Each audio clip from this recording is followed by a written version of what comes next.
नमस्कार, मैं अपूर्वानंद कड़वी कॉफ़ी लंबी बातचीत के सिलसिले की इस कड़ी में आपके सामने फिर हाजिर हूँ। और आज हमारे साथ हैं प्रोफेसर अनीता रामपाल।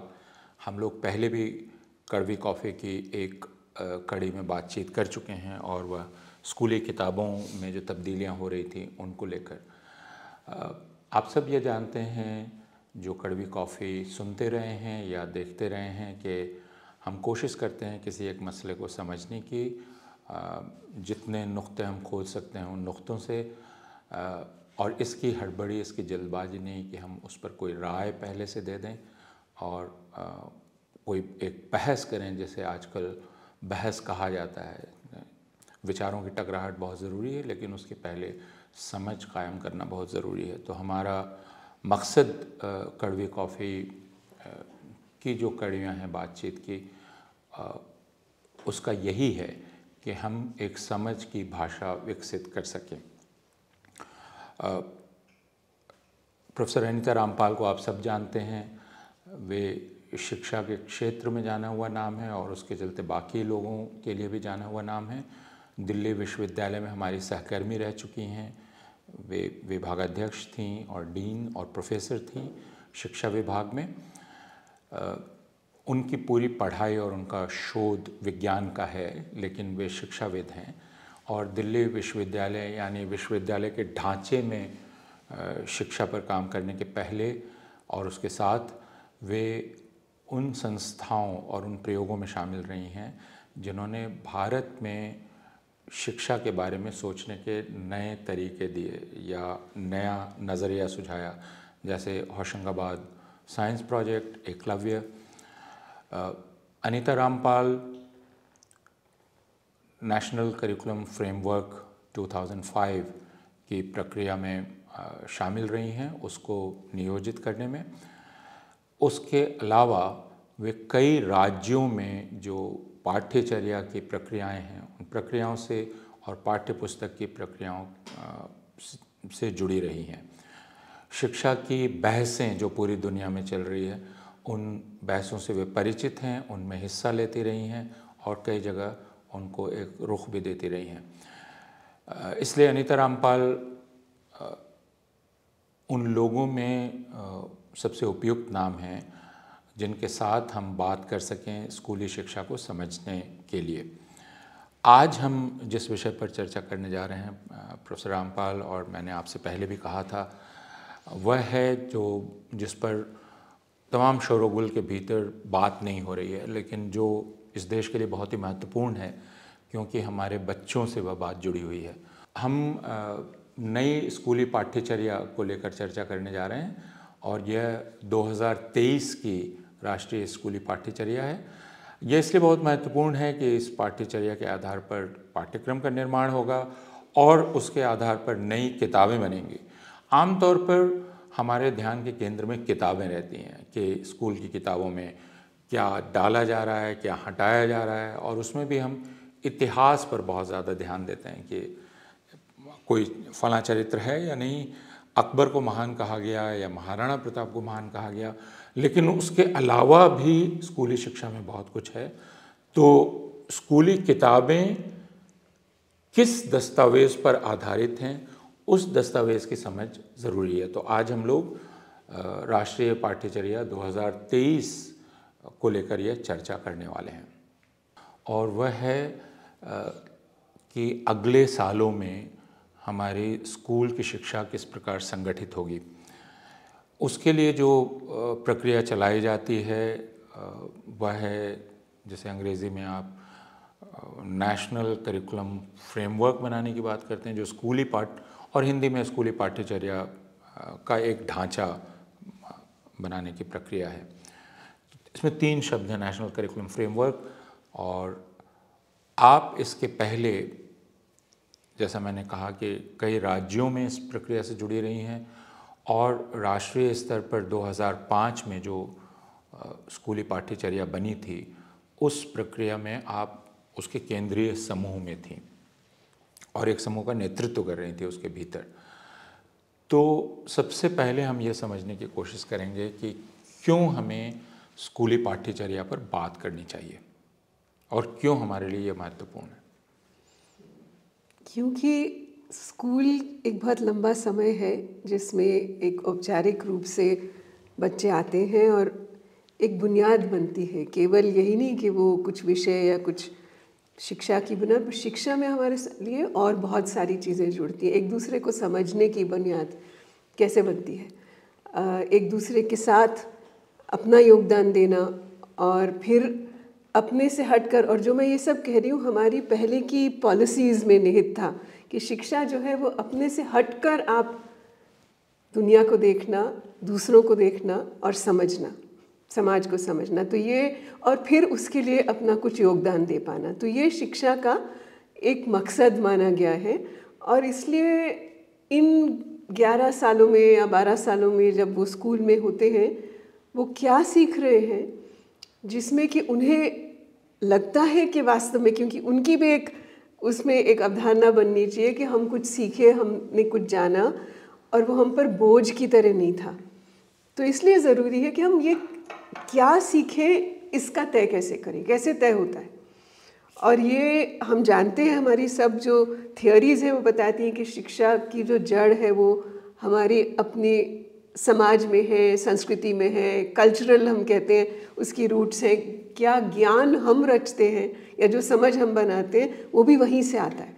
तो कैसे हम एक देश के लिए या एक राज्य के लिए जिसमें बहुत अलग तरह के बच्चे हैं, बहुत अलग जिंदगियां जी रहे हैं, बहुत अलग तरह के ज्ञान ला रहे हैं स्कूल में, तो उनके लिए हम कैसे एक ढांचा बनाते हैं और फिर उसके आधार पे आगे सिलेबस बनता है, पाठ्य पुस्तकें बनती हैं, क्लास में क्या हो ये तय होता है।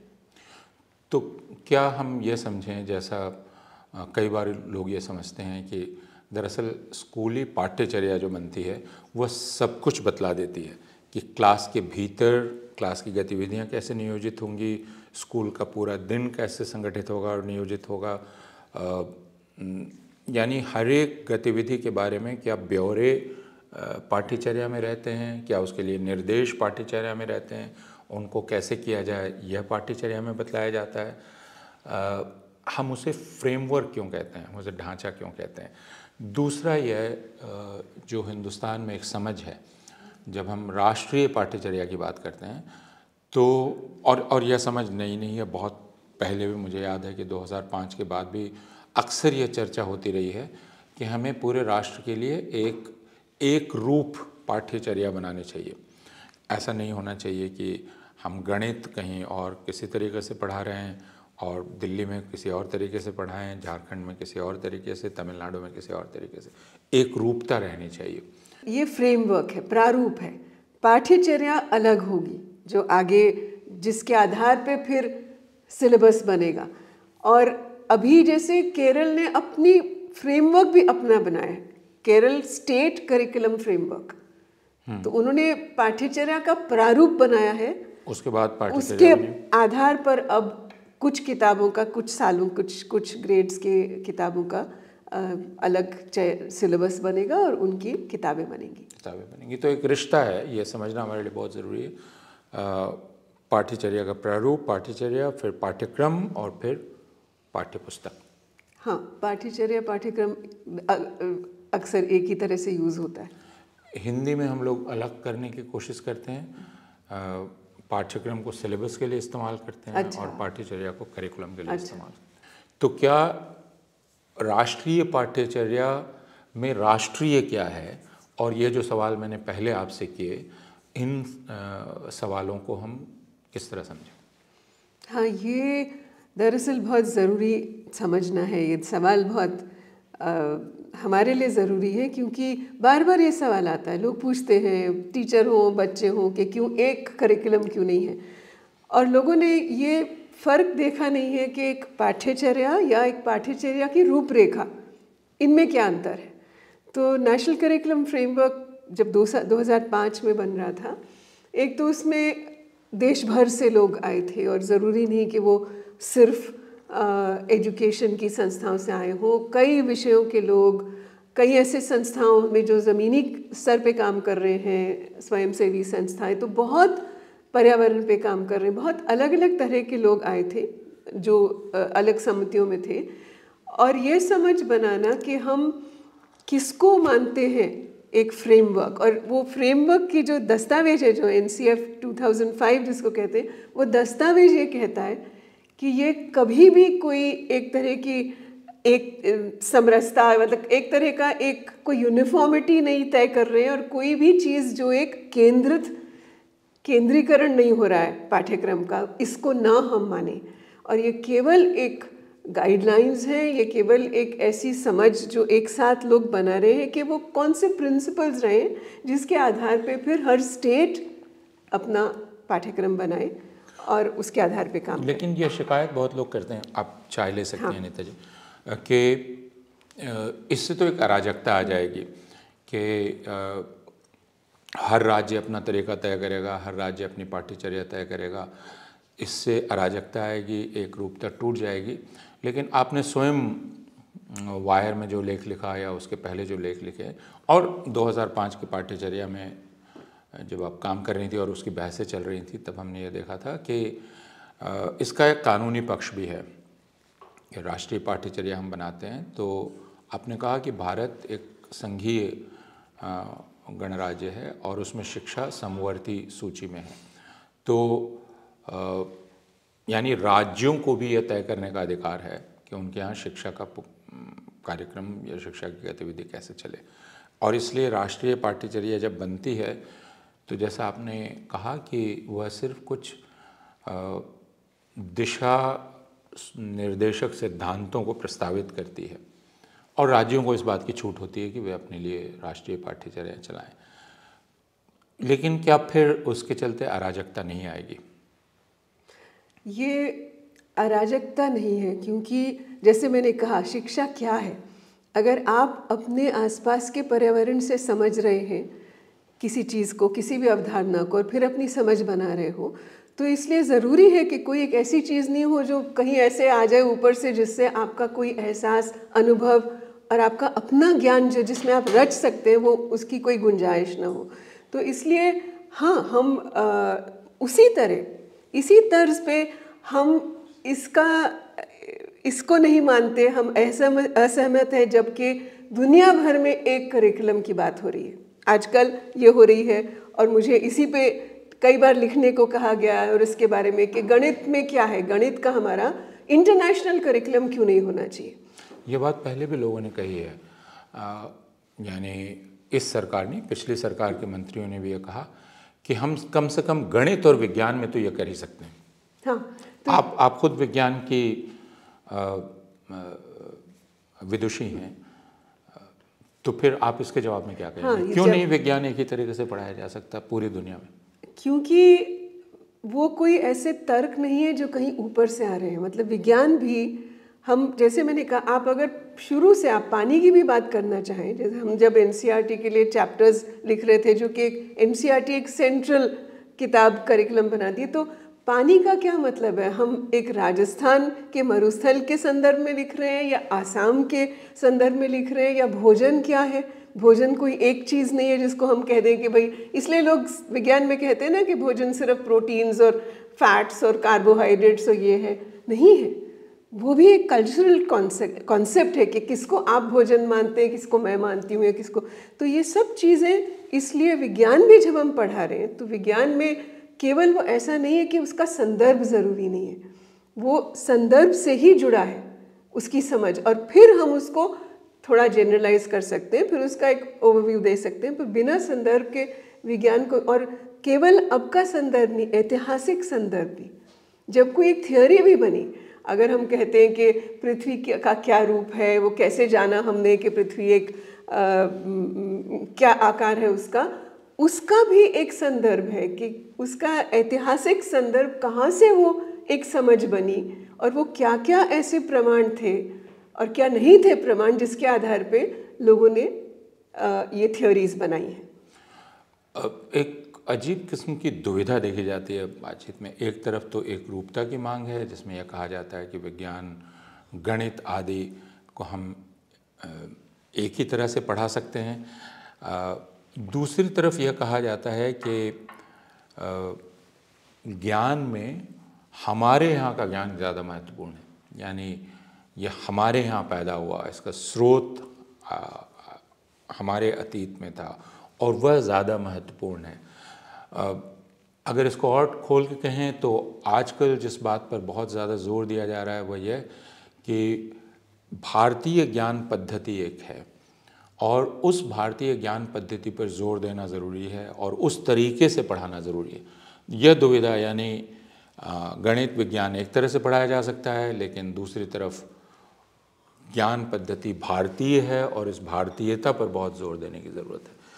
इस दुविधा को कैसे? सही है, ये भी बहुत ही दिक्कत वाली बात है, क्योंकि अब हम जो ये इंडियन नॉलेज सिस्टम, इसकी बात भी करेंगे कैसे ये पाठ्यचर्या में आ रहा है। पर अगर हम देखते हैं, जैसे मैंने कोई भी एक अवधारणा कही, हम देखते हैं कि कैसे इसकी समझ बनी। तो ये समझ जब बन भी रही थी, चाहे वो कई 100 साल पहले बन रही थी, वो कहीं कोई उस पर ठप्पा नहीं लगा होता था। वो बनी इसीलिए क्योंकि लोगों ने उसको अलग अलग जगह से ज्ञान लिया और फिर उसको आगे पुख्ता किया, अपने अवलोकन किए, अपनी उन्होंने ऑब्जर्वेशंस किए, अपने प्रयोग किए और उसके आधार पे, चाहे वो पृथ्वी का है या चाहे वो भूमंडल का है, इसकी समझ जो बनी है। लोग कहाँ कहाँ से इतनी मुश्किल से सैकड़ों मतलब दूर, किलोमीटर दूर लोग आते थे कि यहाँ का क्या ज्ञान है। अभी मैं हाल ही में पढ़ रही थी कि जब जयपुर में जयसिंह ने वो बनाया अपना वेधशाला बनाई, अपनी उसने ऑब्जर्वेटरी बनाई, सम्राट यंत्र जिसको कहा, तो उन्होंने ये पता किया कि, और उसमें खास लिखा है कि इस मुस्लिम scholars, Hindu scholars, Christian scholars, Europe में खास ये लिखा है कि हमने सब तरह के स्कॉलर्स, क्योंकि उस टाइम वो एस्ट्रोनॉमी के साथ और रिलीजन की भी कॉन्सेप्ट से जो एस्ट्रोलॉजी जुड़ी होती थी, तो उन सब को एक साथ लेके फिर ये कि इसका पोजीशन जो ये बताते, एक तारे का पोजीशन कैसे हम इसको कैलकुलेट करते हैं। तो ज्ञान सब जगह से आता है, ज्ञान के लिए कोई भी द्वार बंद नहीं कर सकते और ज्ञान पे कोई भी ठप्पा नहीं लगा सकते। जैसे ही हमने ठप्पा लगाया तो इसका मतलब हम कहते हैं कि जैसे कोविड में अगर हम कहते हैं कि नहीं, हम जो इंडिया का ही ज्ञान है उसके आधार पर ही हम वैक्सीन और कोविड करेंगे, तो मेरा नहीं ख्याल कि हम उसका सामना कर सकते थे। और वो इतनी जल्दी से 10-15 दिन में जब वो कोड हुआ है कि ये क्या वायरस है और इसके लिए किस तरह इसका इलाज होगा, वो बहुत अलग अलग देशों के साइंटिस्ट के कारण हुआ है। उसमें किसी का ठप्पा नहीं लगा था। पेटेंट बनता है जब उसकी चीज़ आगे बिकती है बाज़ार में, पर उसके पहले कोई नहीं था। हाँ, ये इसलिए भी कि फ़र्ज़ कीजिए आप भारत में हैं, हम सब लोग भारत में, और हम कहें कि भारतीय ज्ञान पद्धति सबसे ठीक है, तो भारतीय बच्चों को भारतीय ज्ञान पद्धति और भारतीय ज्ञान परंपरा से परिचित होना चाहिए। लेकिन फिर यूरोप के बच्चे का क्या? और फिर अगर यूरोप वाले वैसा ही तय कर लें या अमेरिका के लोग तय कर लें कि अमेरिकी ज्ञान पद्धति, यूरोपीय ज्ञान पद्धति, तो फिर सबकी प्रतियोगिता होगी और उसमें कौन जीतेगा, कौन हारेगा। और ऐसी कोई पद्धति है भी नहीं कि जो हम केवल इतनी संकीर्ण रूप से कह सकें कि ये सिर्फ यूरोप के इस देश की पद्धति, ऐसा है नहीं। ज्ञान तो हमेशा पहाड़ों से, समुद्र से, आकाश से कहीं ना कहीं वो पहुंचता रहा है। लोग यही तो ज्ञान अर्जन करना का मतलब ये था कि लोग कहाँ से कहाँ लाते थे अपनी आइडियाज़ को। हाँ, लेकिन अगर हम लौट आएँ, और क्योंकि ये बात इसलिए हमारे लिए संदर्भ से कटी हुई नहीं है क्योंकि राष्ट्रीय पाठ्यचर्या की एक चिंता का विषय यह भी है भारतीय ज्ञान परंपरा, भारतीय ज्ञान पद्धति, और वह उसके पहले जो राष्ट्रीय शिक्षा नीति बनी है, जो उस शिक्षा नीति का भी एक चिंता का मुख्य विषय है भारतीय ज्ञान पद्धति। और आजकल विश्वविद्यालयों में और हर जगह इस बात पे बहुत जोर दिया जा रहा है कि भारतीय ज्ञान परंपरा को हम कैसे स्थापित करें अपने यहाँ, जैसे उसकी स्मृति पहले कभी नहीं थी। तो इसलिए वह संदर्भ से जुड़ी हुई बात है। लेकिन अगर हम इसमें एक चीज़ मैं कहना चाहूँगी कि हम इसमें अंतर करते हैं और पहले भी करते रहे किताबों में कि लोगों का अपना ज्ञान और इंडिजिनस नॉलेज, या जो मछुआरे हैं, जो ये हैं, तो अपना ज्ञान जो पर्यावरण से जुड़ा हुआ उन्होंने ज्ञान कई लंबे समय से जो उनकी समझ बनाई है कि उसको हम कैसे लाते हैं, और हम इस पे काम करते रहें। और तो वो एक बहुत ज़रूरी है चीज़ है। तो उसमें हम ये नहीं कहते कि इंडियन है या ये पोलिश है या ये इंग्लिश है, मगर हाँ, इंडिजिनस नॉलेज सिस्टम्स का एक जो जगह है इसको समझने की, वो ज़रूरी है। हाँ, वो मुझे इसलिए याद है कि 2005 की प्रक्रिया जब चल रही थी स्कूली पाठ्यचर्या की, और उसमें यह बात कही गई कि हम जो स्थानीय स्रोत हैं ज्ञान के, उन स्थानीय स्रोतों को हम शामिल करेंगे, जो औपचारिक यह ज्ञान का एक पूरा तंत्र खड़ा किया जा रहा है उसमें। तो इसकी बहुत सारे लोगों ने आलोचना की, यह कहकर कि आप दरअसल अब अंधविश्वास को जगह देने वाले हैं या बाकी चीज़ों को जगह देने वाले हैं। तो मुझे उस बहस की याद है कि, और ये उस बात से अलग है जो आपने ठीक ही कहा कि हम उस पर ठप्पा लगाना चाहते हैं भारतीय। और गणित में बहुत ज़रूरी है। गणित तो आज हम इंटरनेशनल मैथमेटिशियंस को कह रहे हैं कि जो फोक मैथमेटिक्स है, जो स्ट्रीट मैथमेटिक्स है, जो इंडिजिनस मैथमेटिक्स है, उसके तरीके, मतलब लोग जिस तरह से गणना करते हैं वो बहुत अलग है जो औपचारिक स्कूल में करते हैं। तो इनको समझना बहुत ज़रूरी है। और ये चीज़ें हम कई पहली पुस्तकों में लाए भी हैं, एक नज़रिया कि भाई हम समझें वो लोग ये अगर कैलकुलेशंस कर रहे हैं, या कोई व्यक्ति आम के पेड़ को देखकर तय कर लेता है कि इतनी लकड़ी से हम इतनी कुर्सियां बना लेंगे, वो क्या तरीके हैं, उनके एल्गोरिदम्स क्या हैं, हमसे अलग हैं जो हम स्कूल में करते हैं। तो वह एकदम अलग मसला है। वह इस चिंता से एकदम अलग है जिसमें हम कहते हैं कि यह भारतीय है। हाँ, और हाँ, मैं इसलिए कहना चाह रही हूँ इसका महत्व है। तो पिछले 1 वर्ष 2 वर्ष से हम ये सुन रहे हैं कि स्कूल की नई पाठ्यचर्या का निर्माण होने वाला है और वह सामने आएगी। आपने इस पर पहले भी लिखा है। जो अभी स्कूली पाठ्यचर्या की बात चल रही है, नए नेशनल करिकुलम फ्रेमवर्क की, इसके पहले 2005 की पाठ्यचर्या लागू थी और उस पाठ्यचर्या के आलोक में बहुत कुछ हो रहा था। अब कहा जा रहा है कि उसको हटाकर नई पाठ्यचर्या लाई जाएगी। तो यह जो प्रक्रिया है नई पाठ्यचर्या के लाने की प्रक्रिया, इसको आपने गौर से देखा है। इस प्रक्रिया के बारे में आप क्या कहना चाहेंगे? यह नेशनल करिकुलम फ्रेमवर्क 2005 से किस रूप में अलग है? एक तो ये जो पूरा डॉक्यूमेंट आया था 650 पेज का, ये पहला जो 100 पेज का लगभग जो एक नेशनल करिकुलम फ्रेमवर्क था, उससे उसका प्रारूप बहुत अलग, क्योंकि उसमें इतनी गहराई में इतनी तरह के डिटेल्स में चीज़ें दी गई हैं जो अभी आप जैसे कह रहे थे कि वो एक करिकुलम फ्रेमवर्क का मकसद नहीं होता है। तो एक तो ये था। दूसरा, बहुत बड़ी बड़ी तरह की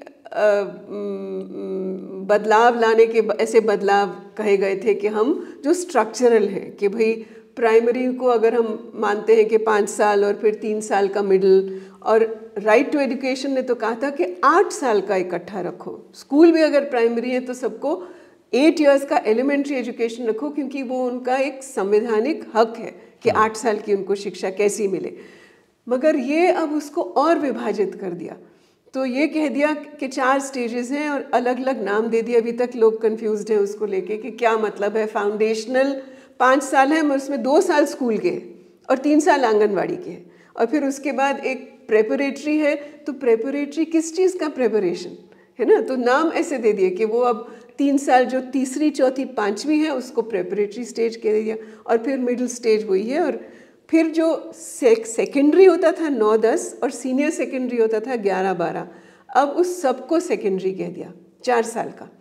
तो इस तरह का एकदम इतना मेजर चेंज जो कि कई बार व्यवस्था में भी, स्कूलों में भी फ़र्क आता है, क्योंकि कई स्कूल होते नहीं है वैसे। अब स्कूल प्राइमरी है, उसमें आप कहो कि जो पहली दूसरी है वो आंगनवाड़ी के साथ एक स्टेज में होगी, तो उसका क्या मतलब है।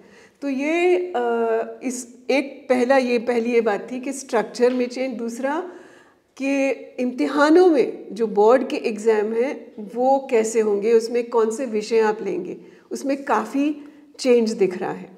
और उस तरह का चेंज जो कि कहा जा रहा है कि आपको बहुत चॉइस मिलेगा, ये शब्द चॉइस भी बहुत एक हाँ, आपने इसके बारे में लिखा है। हाँ।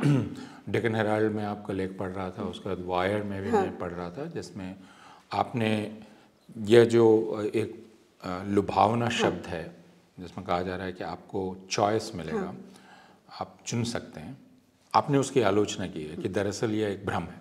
हाँ, क्योंकि चॉइस है नहीं। कहा जा रहा है कि अगर आप सेकेंडरी स्टेज देख लिए, 9वीं 10वीं 11वीं 12वीं, तो इतने सारे ग्रुप्स बना दिए सब्जेक्ट्स के, और ये चारों ग्रुप्स हैं और उसमें कई सब्जेक्ट्स हो सकते हैं। पहले एक एग्जाम्पल भी दिया है कि इसमें वोकेशनल हो सकता है, म्यूज़िक हो सकता है, आर्ट हो सकता है, मगर फिर कहा जा रहा है कि अब ये टीचर्स कहाँ से आएंगे? अगर आप कह रहे हो कि बच्चों को 10वीं में तो कह रहे हैं कि 10 सब्जेक्ट करने, उसमें से 3 भाषाएं करनी है, स्कूलों में इतने टीचर्स नहीं हैं, कहाँ से आएंगे एकदम? अब तो बोर्ड एग्ज़ाम हो रहे हैं ना। उसके बाद 12वीं में कहा जा रहा था कि फिर आपके पास इतने कोर्सेज हैं, पर साथ लिख दिया गया कि शुरू में हर स्कूल 2 ग्रुप्स में से दे सकते हैं विषयों को। वो भी अब 2 ग्रुप्स आपने बिल्कुल क्योंकि इसका मतलब कई स्कूल विज्ञान देंगे ही नहीं, क्योंकि वो सिर्फ सोशल साइंस और वोकेशनल दे सकते हैं, उनको बाकी देने की ज़रूरत ही नहीं है। तो ये भी एक दिखाने के लिए बहुत सारे विषय, मगर जो असल में स्कूल में क्या होने वाला है वो भी स्पष्ट कर दिया कि शुरू में तो इतने टीचर्स नहीं होंगे और वो स्कूल दे नहीं पाएगा। उसमें जो आगे विषय दिए हैं वो भी एक तरह से बहुत ही डाइल्यूट किए जा सकते हैं, क्योंकि आप 12वीं तक, अभी तक जो था 12वीं तक जो स्कूल होते थे उनके फिक्स थे कि उनको ये सारे विषय करने। अब यह है कि आप वो विषय कीजिए ही नहीं जिससे कि आगे जाके आपको पढ़ना है। आप केवल कुछ वोकेशनल विषय, और जिसमें आप वोकेशनल और ये इंडियन नॉलेज सिस्टम, बस ये कर लीजिए, और आगे कोई विषय नहीं जिसमें आगे जिसको अकादमिक विषय कहा जा रहा था। तो ये लोग इसको बहुत गहराई से देख नहीं रहे, क्योंकि लोग मध्यम वर्ग के लोग तो बहुत खुश हैं कि अगर मुझे एक म्यूज़िक करना है और एक फिज़िक्स करना है तो मैं वो कर सकूं, मगर स्कूलों में क्या होगा? और पहले भी ये था कि आप अगर देखिए दिल्ली में 2/3 स्कूल विज्ञान नहीं देते।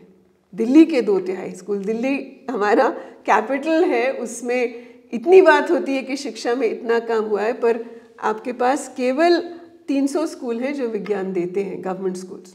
अच्छा। तो इसलिए ये सब चॉइस कहने का क्या मतलब, जबकि असल में धरातल पे या तो टीचर्स नहीं है या बच्चों के उतने नंबर नहीं आते थे 10वीं में कि उनको 12वीं में विज्ञान दे सकें, तो वो कट जाते हैं बच्चे।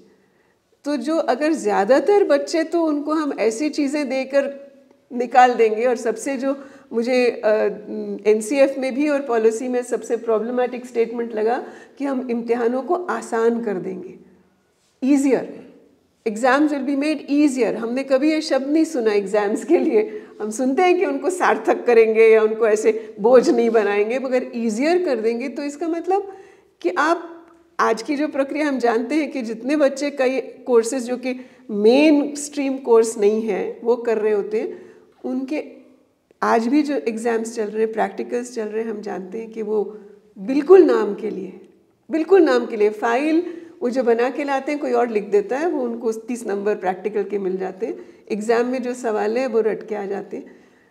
तो इसलिए एक चीज़ होती है कि हम दिखाने के लिए कुछ कर रहे हैं, दूसरी चीज़ कि कितनी हमारी तैयारी है और हमारे टीचर्स भी क्या तैयार हैं कि नहीं। टीचर्स को तैयार करना एक लंबी प्रक्रिया होती है, मतलब एक 6 दिन का वर्कशॉप नहीं होता, उनकी अपनी जो कोर्सेज है उसमें कैसी तैयारी चल रही है। लेकिन जब एक और चीज़, सॉरी, जी, प्राइमरी स्कूल का करिकुलम, प्राइमरी जिसको हम प्राइमरी कहते हैं पर ये फाउंडेशनल कहते हैं, पूरी तरह से उसको डाइल्यूट कर दिया गया, पूरी तरह से उसको।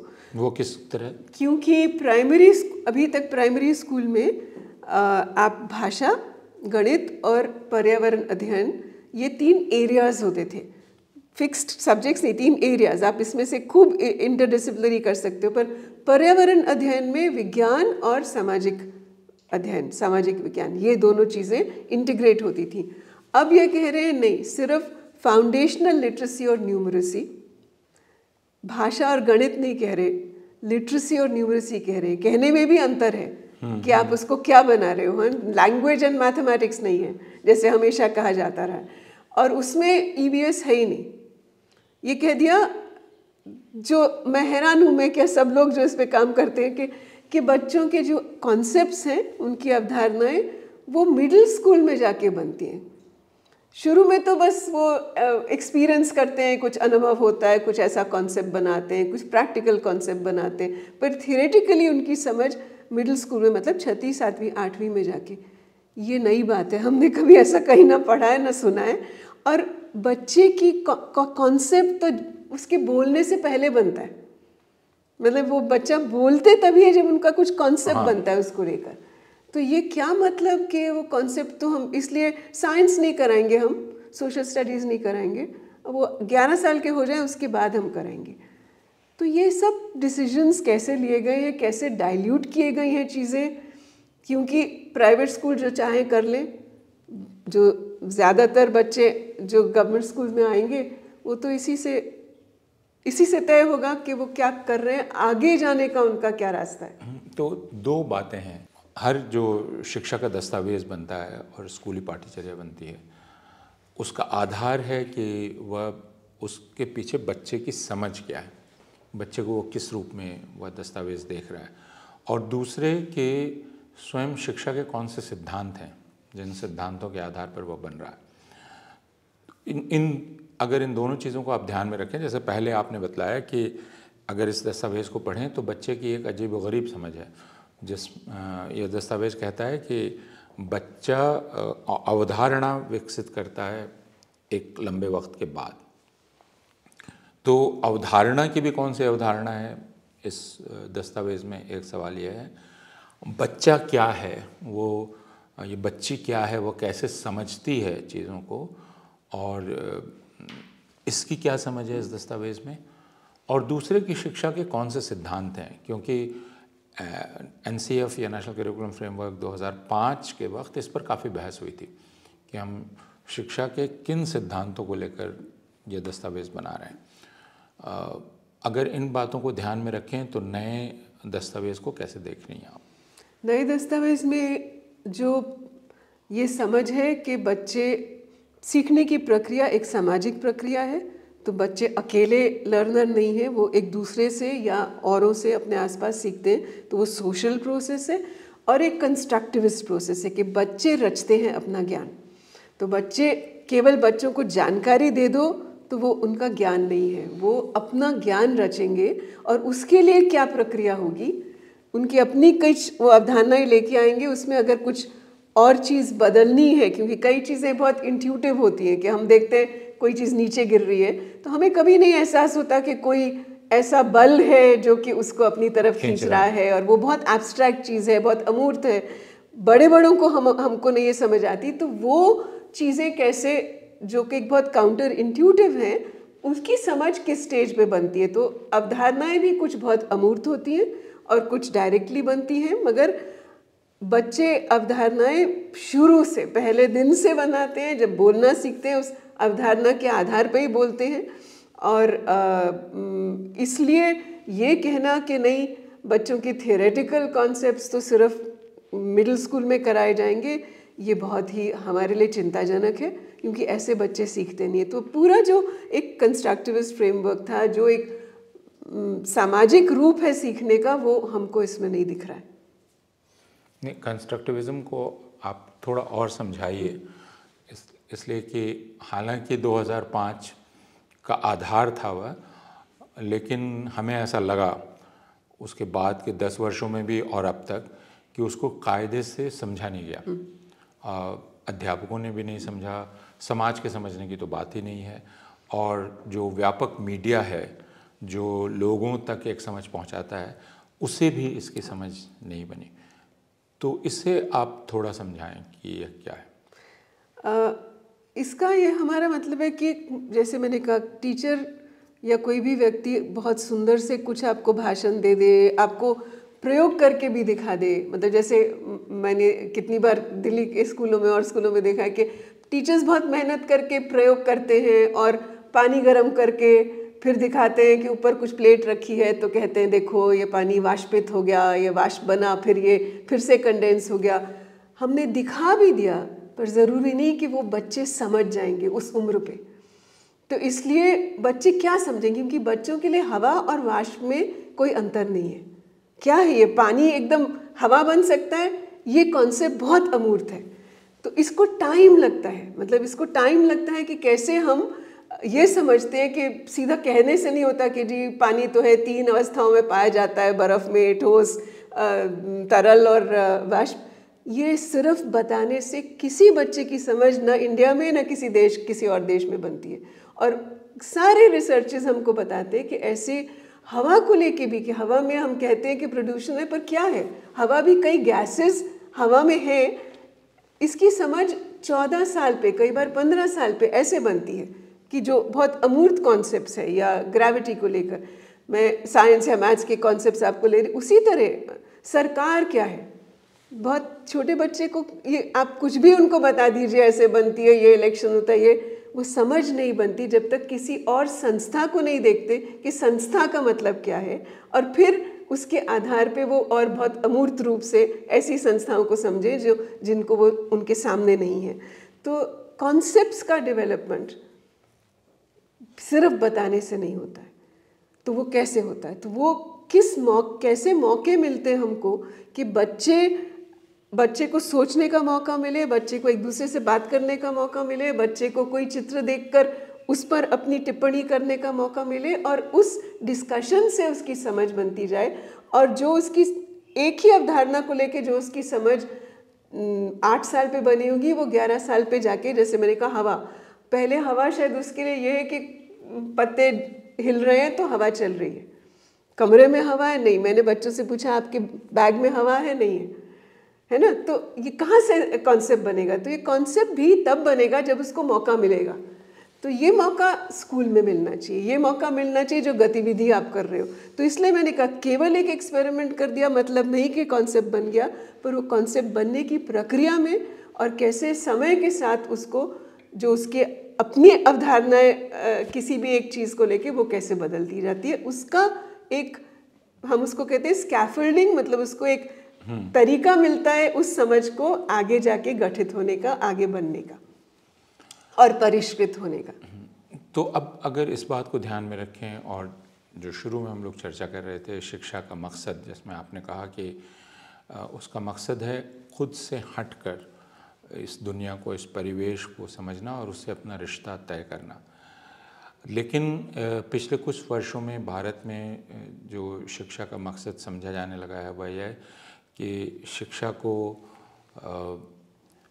अपनी भारतीयता या उस राष्ट्रवाद को मजबूत करना, यह शिक्षा का उद्देश्य होना चाहिए, और शिक्षा की तमाम गतिविधियों को उसी दिशा में आगे ले जाना चाहिए, और उसी प्रकार हमें अपनी पाठ्यचर्या बनानी चाहिए, और पाठ्यचर्या के बाद पाठ्यक्रम वैसे ही बनाना चाहिए, और फिर किताबें वैसे ही बनानी चाहिए।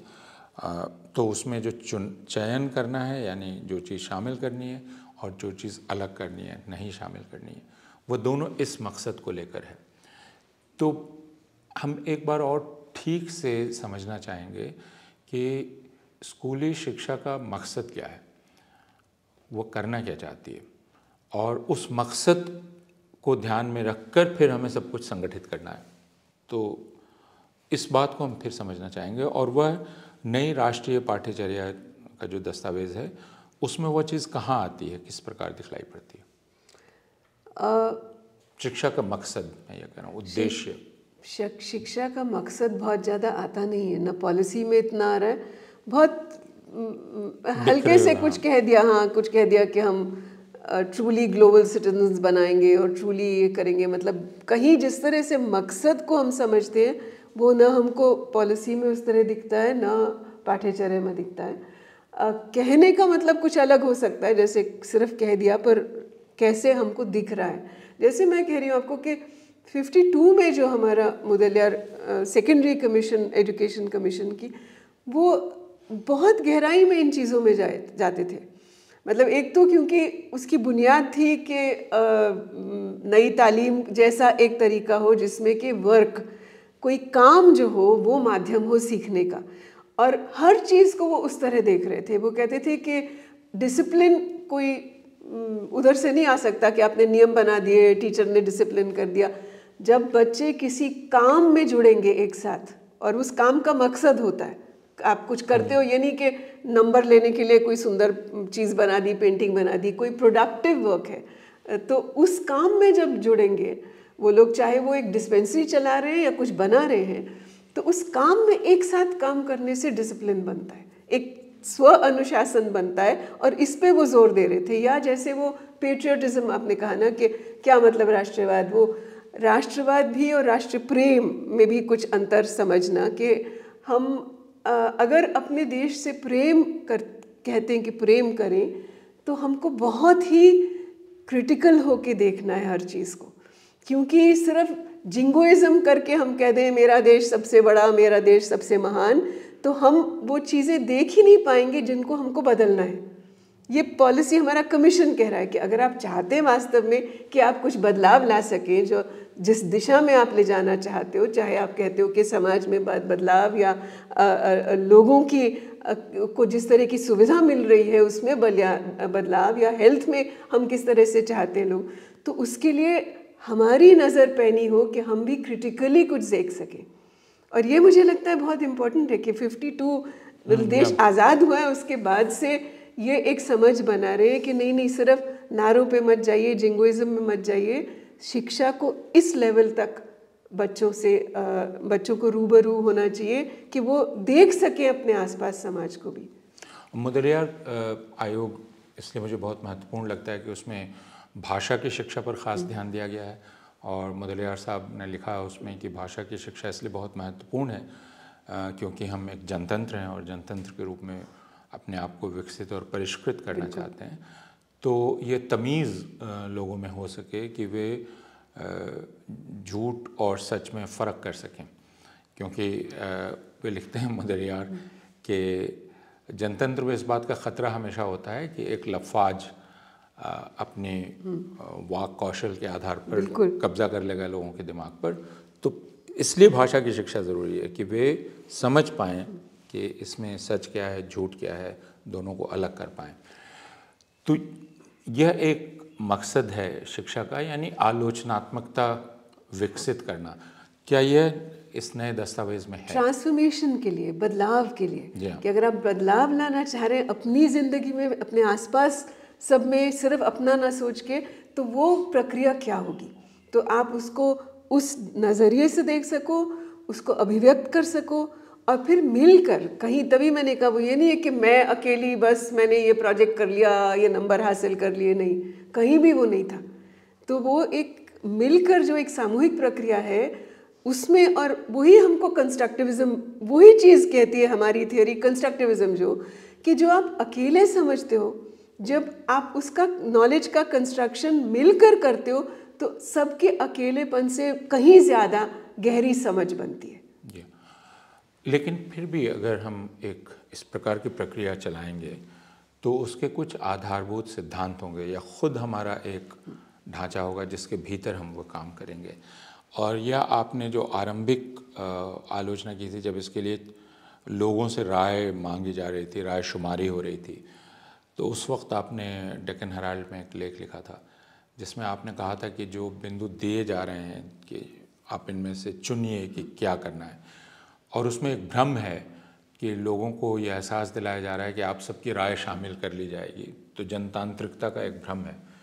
और आपने कहा था कि ऐसे ये नहीं बन सकता, क्योंकि ये तो कुछ शिक्षा सिद्धांतों पर बनेगा और बाकी चीज़ें, तो ये भ्रम पैदा करके कि हर कोई राय दे सकता है और हर किसी की राय इसमें शामिल हो सकती है। तो एक तो यह बात है। दूसरे के उसमें आपने यह फ़र्क किया था कि दो आधार हैं जो यहाँ जिनके बीच चुनने की बात की जा रही है। एक है जो हमारे संवैधानिक मूल्य हैं, और उनके मुकाबले प्रस्तुत किया जा रहा है कि कुछ मानवीय मूल्य होते हैं, कुछ सार्वभौम मूल्य होते हैं। उन दोनों में आप किसको चुनेंगे? यह क्यों आपको ख़तरनाक लगा? मानवीय मूल्य भी अच्छी चीज़ है, सफाई रखनी चाहिए, बाकी चीज़ें होनी चाहिए, तो आप क्यों कह रही थी कि यह एक ख़तरनाक दिशा की तरफ हम जा रहे हैं? क्योंकि पॉलिसी को पढ़ते ही, बल्कि पहले ड्राफ्ट में, पर उसके बाद भी ये दिख रहा था कि जब भी मूल्यों की बात होती थी तो चाहे 20-25 मूल्यों की एक लड़ी हो, हाँ, मगर उसमें सबसे पहले स्वच्छता और सेवा और ऐसी चीज़ें आएंगी, आखिर जाके 4 आएंगे जो संविधान के हैं। हमेशा मैंने सबसे पहले ये चीज़ देखी थी कि आखिर जाके इक्वालिटी, जस्टिस, फ्रेटर्निटी सबसे अंत में उस श्रृंखला में आएंगे। तो ये बहुत स्पष्ट, और कहीं भी संवैधानिक मूल्यों का अलग से जिक्र नहीं था, हमेशा ह्यूमनिस्टिक एंड कॉन्स्टिट्यूशनल। तो ये क्या मतलब था? मतलब ये संवैधानिक मूल्यों को दरकिनारे करना, कहीं उनको एक हाशिए पे रखने की कोशिश थी, क्योंकि अब उसके पहले हमेशा ऐसे 10-15 और चीज़ें कहना चाहते हैं जो ठीक, मतलब ये भी कि सार्वजनिक प्रॉपर्टी पे को नष्ट न करना, मतलब ये भी पहले आ गया, और इक्वालिटी, जस्टिस, ये सब बाद में चले गए। तो ये क्या मतलब है? ये तो बहुत, किसी भी व्यक्ति को जो शिक्षा में या और भी काम कर रहा है उसको समझ आएगा कि ये क्या मतलब है। तो फिर हम अभी किस अवस्था में है ये राष्ट्रीय पाठ्यचर्या? क्योंकि अभी ये बातचीत शुरू करने के पहले जब हम लोग बैठे हुए थे तब आपने कहा कि अचानक मुझे यह दिखलाई पड़ा कि एक और प्रारूप है दस्तावेज़ का, तो यह बिना ऐलान किए हुए वो प्रारूप अचानक वेबसाइट पर है, लोगों को इसका पता नहीं है।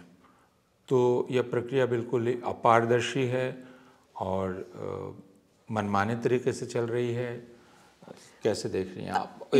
इसको तैयार कौन कर रहा है? कितने लोग इसमें शामिल हैं? इसमें आप अगर रिपोर्ट्स में भी देखेंगे तो हर महीने, हर कुछ समय बाद एक अलग कमेटी का नाम आ गया। पहले करिकुलम कमेटी थी जिसमें एनसीईआरटी के डायरेक्टर नहीं थे, और उसमें लिखा हुआ था, मैंने उसके बारे में लिखा तो इसलिए मुझे मालूम है क्यों, क्योंकि मैंने लिखा कि एनसीईआरटी के डायरेक्टर को नीचे लिखा है कि he will assist the curriculum framework committee. तो मैंने कहा ये तो उल्टा है, ये तो काम ही, जिम्मेदारी एनसीईआरटी डायरेक्टर की, इसी के लिए वो बना, हाँ वो बनाते हैं समिति। तो ये तो हम सहमत नहीं है कि आप उनको असिस्टेंट के रूप में नीचे ऑर्डर निकला। तो इस तरह बहुत कमिटीज़ निकली, अब हम उनका हिसाब भी नहीं रख सकते कि एक के बाद एक। और शुरू की जो कमिटीज़ थे उसमें पाठ्यक्रम पे काम करने वाले कोई भी व्यक्ति नहीं थे। वो सर्विस प्रोवाइडर होंगे, वो टेक्नोलॉजी प्रोवाइडर होंगे, वो ऑनलाइन एजुकेशन से या कुछ और नाम होंगे, या कोई मैथमेटिशियन होंगे जिन्होंने करिकुलम पे काम नहीं किया, स्कूली शिक्षा में काम नहीं किया। तो अब प्रोफेसर कस्तूरी रंगन ने भी कोई काम नहीं किया स्कूली शिक्षा में। तो इसलिए ऐसे नाम सामने रख देने से वो इसलिए चीज़ जो है उसमें ट्रांसपेरेंसी ख़त्म हो जाती है, क्योंकि आपने एक फ्रंट में कुछ नाम रख दिए जो बहुत बड़े बड़े, जिनको देखकर चुप हो जाएं कि अच्छा अब क्या पूछना है आगे कि कौन लिख रहा है। ये लोग नहीं लिख रहे, ये लोग ये एनसीएफ के 650 पेज उस कमिटी ने नहीं लिखे, तो आगे फिर कुछ और कमिटी का नाम दे दिया। यहाँ तक कि एनसीईआरटी में भी जो लोग हैं, जिनके साथ हमने कई दशकों तक काम किया है, लोग रिस्पॉन्सिबल लोग हैं, वो भी कई बार कहते हमें नहीं मालूम कौन लिख रहा है। किसी मीटिंग में जाके हाँ मिनट्स आ जाते हैं, फॉर्मेलिटी पूरी हो जाती है। दिल्ली में भी नहीं होता, कई बार बैंगलोर में या कहीं और हो रहा है। तो इसलिए अगर ये स्थिति हो और फिर उसके बाद 650 पेज आ जाए, कौन पढ़ेगा इतना? और उसमें इस तरह की चीज़ें आ जाएं कि उदाहरण के लिए ही हो, मगर क्या मतलब है कि प्रेयर असेंबली से क्लासरूम में जाने के लिए 15 मिनट रखिए। मतलब ये कोई, हाँ, मतलब इतने ब्यूरो में चले जाना है, इतने डिटेल्स में जाए, ये तो स्कूल का काम है, ये तो कहीं करिकुलम फ्रेमवर्क का काम नहीं। तो इसलिए चिंता है कि जो नाम सामने रखते हैं, चाहे कितने बड़े म्यूजिशियन हैं या कोई राइटर है या कोई और है, उनकी हो सकता है कि उनसे सलाह लेंगे आप, पर वो लोग लिख नहीं रहे हैं, वो लोग पाठ्यक्रम में काम नहीं करते हैं।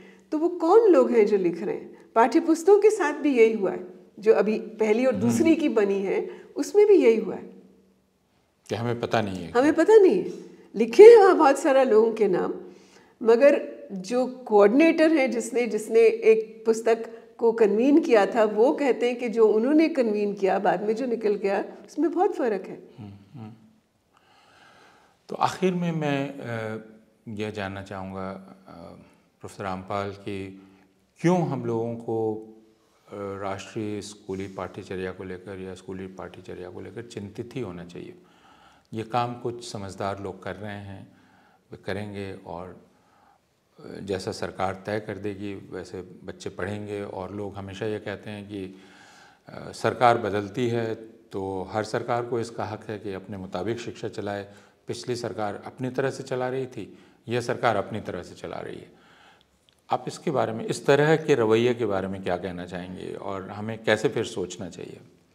मतलब ये रवैया तो ऐसा है कि जैसे पहले भी लोग बहुत उसमें सक्रिय नहीं होते थे देखने के लिए कि बच्चे क्या पढ़ रहे हैं, क्या देख रहे हैं। मतलब इतने नहीं, ठीक है ट्यूशन चला गया, यहाँ चला गया। मतलब ज़्यादातर ये होता था कि कैसी पुस्तकें, उसमें एक क्रिटिकल समझ बनाना सबका होना चाहिए, सब लोगों को होना चाहिए कि क्या हो रहा है। मगर तब भी अगर इतना नहीं हुआ, पर कुछ अब तो ये हाल है कि कुछ भी हो विज्ञान में, अभी जो किताबें निकली, अभी पुस्तकें भी नहीं निकली, उससे पहले निकला कि चंद्रयान क्या था।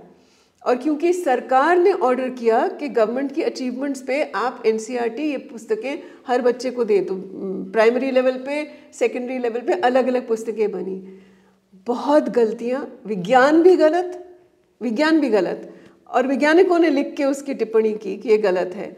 और इतना एडहॉक काम होता है कि जब वैज्ञानिकों ने टिप्पणी लिखी मीडिया में तो झट से एनसीईआरटी ने अपनी वेबसाइट से वो हटा दिया। फिर सरकार ने कहा नहीं ये बिल्कुल ठीक है, फिर वो वेबसाइट पे आ गई। तो ये क्या तमाशा है। मगर अगर इस तरह से हम बच्चों को एक नाटकीय रूप से कुछ भी उन पे थोप देंगे, और कभी गलत है सही है किसी को पता नहीं, उसमें गलत चीज़ें लिखी हुई कि वो फेल हो गए थे चंद्रयान में, इसलिए तीसरी बार उनको बहुत सराहना मिली, इसलिए उन्होंने जाके, साइंस ऐसे नहीं होता है। तो विज्ञान को भी ऐसा कर दिया बिना सोचे। कभी एक साइंटिस्ट का एवोल्यूशन हटाई दिया, एवोल्यूशन का शब्द हटा दिया, सिर्फ हेरिडिटी रख दिया, डार्विन का हटा ही दिया। तो क्या मतलब है, ये किसकी मनमानी चल रही है, उसकी क्या समझ चल रही है? उनकी समझ है कि हम डाइवर्सिटी की बात ना करें, उनकी ये समझ है जो लिख रहे हैं। तो न वो इंसानों में करें, न वो और जानवरों में करें। तो डाइवर्सिटी शब्द हटा दिया चैप्टर में से, डिस्क्रिमिनेशन भी हटा दिया। हाँ, तो इसलिए मैं पॉलिटिकल साइंस की बात नहीं कर रही, मैं हिस्ट्री की बात नहीं कर रही, जिसमें हमें पता है जिसमें बहुत ज़्यादा विकृतियाँ आएंगी, बहुत हज़ारों साल के मुगल एम्पायर के रूप में नहीं आएगा, है ना। तो इसलिए वो चीज़ें तो हटा दी, पर अब साइंस में भी हटा दी, मनमानी। तो इस आधार, और गलत चीज़ें लिखना, गलत चीज़ें, उसमें किताब में लिखा है चंद्रयान का बता रहे हैं। बहुत, हमें तो बहुत गर्व है कि हाँ हमारे जिन साइंटिस्ट ने वो काम किया, पर उसमें लिख रहे हैं पर आप जानते हो कि इसके बारे में पुष्पक विमान की तो हमारी पहले से जानकारी थी, हम सब जानते थे हज़ारों साल पहले। तो जो विज्ञान करेंगे उस पर भी हमने पूरा पानी फेर दिया, ये विज्ञान की किताब में लिख के। तो क्या समझ है जो हम कह रहे हैं, क्रिटिकल समझ हो बच्चे की, वो बच्ची की जो भी वो पढ़ रही है, और अगर वो देख रही है और उसको बदलना चाह रही है वो, तो फिर तो हम मजाक बना देंगे पूरा। तो इसका मतलब ये खासी चिंता का विषय है जिस तरह स्कूली पाठ्यचर्या तैयार की जा रही है, और उसके बारे में चर्चा का बिल्कुल ही अभाव है। मैं ये देख रहा हूँ कि सार्वजनिक तौर पर हम इसकी चर्चा ही नहीं कर रहे हैं। राष्ट्रीय शिक्षा नीति की बहुत चर्चा हो रही है, वो भी बहुत सतही तरीके से, उसका कोई विश्लेषण नहीं है, लेकिन स्कूली पाठ्यचर्या को लेकर कोई बहस नहीं है, जबकि वह हमारे लिए सबसे महत्वपूर्ण है। तो इस चिंता के कारण ही हमने प्रोफेसर अनीता रामपाल से अनुरोध किया कि आज वो वक्त निकालें और हम लोग इस विषय पर बात करें। हम सब के लिए बहुत ज़रूरी है कि हम इस दस्तावेज़ को पढ़ें, इस दस्तावेज़ पर सोचें, और हम ये देखने की कोशिश करें कि पूरी दुनिया में शिक्षा को लेकर नए प्रकार के शोध कैसे हो रहे हैं, बच्चे कैसे सीखते हैं, ज्ञान कैसे बनता है, क्या हमारे दस्तावेज़ जो सबसे नया शोध है, सबसे नई खोज है, उसके अनुकूल है या वह किसी सरकार की इच्छा के अनुकूल है। इन दोनों चीज़ों पर विचार करना हम लोगों के लिए बहुत ज़रूरी है। प्रोफेसर रामपाल, आपका बहुत बहुत शुक्रिया हमसे बातचीत करने के लिए। आप सबसे यह अनुरोध है कि आप पूरी बातचीत को सुनें और हमें अपनी राय दें, ताकि आगे अपनी चर्चा को, बातचीत को हम बेहतर बना सकें।